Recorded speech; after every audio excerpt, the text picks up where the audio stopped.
digital signatures.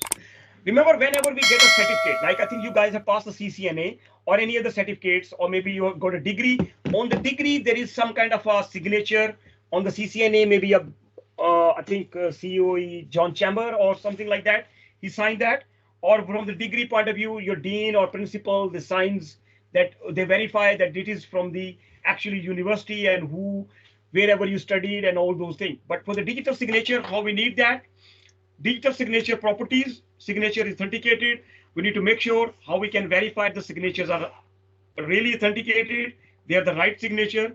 Signature is unalterable. Nobody can change those signatures. Signature is not reusable. Signature cannot be reproduced. Yeah. Coding signing. Digital signing codes provide us several assurance about the code. The code is authentic and actually sourced by the publisher. The code has not been modified since I left the publisher. Okay. So digital certificate. This is the digital certificate. As I just mentioned to you, you will get your certificate, your name, okay, who is verifying, and date of expire. So similarly, in the certificate we are using here, it has the same thing as well. It verifies who this guy is, isn't it? It verifies who this guy is and issued by this guy is assigning and valid from. Every certificate you see, that certificate information ensure to remote computer, providing the identity of the remote computer. So prove that you are connecting to the actually HSBC and not a hacker machine. Okay.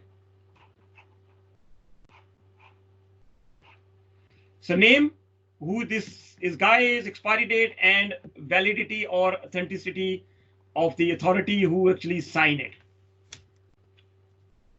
In digital certificate, okay, in order to exchange the digital certificate, it's actually a challenge, and how we overcome this challenge. So data, confirm the order, hash, encrypted using the Bob public key, Bob private key.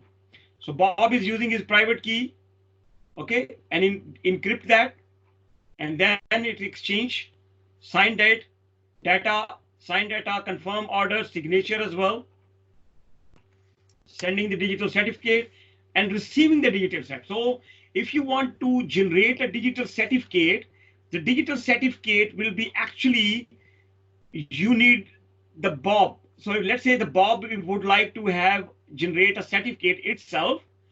What it need to do, he will be using his private key, his own private key. So private key will never share, but the public key will be shared. So Alice and Bose, the previous example, they have their own private key, they have their own public key. Public key will be shared, but the private key will never be shared.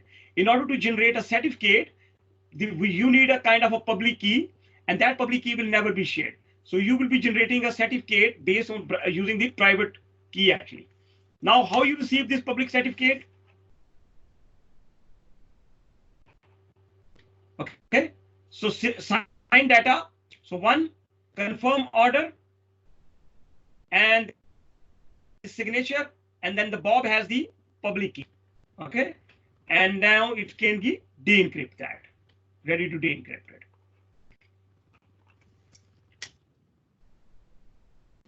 Algorithm, RSA, scorecard with respect to the RSA.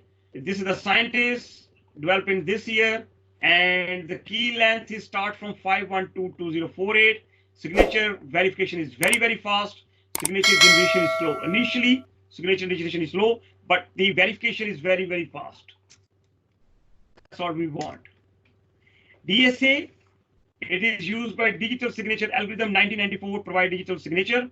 Signature generation is fast and verification is slow.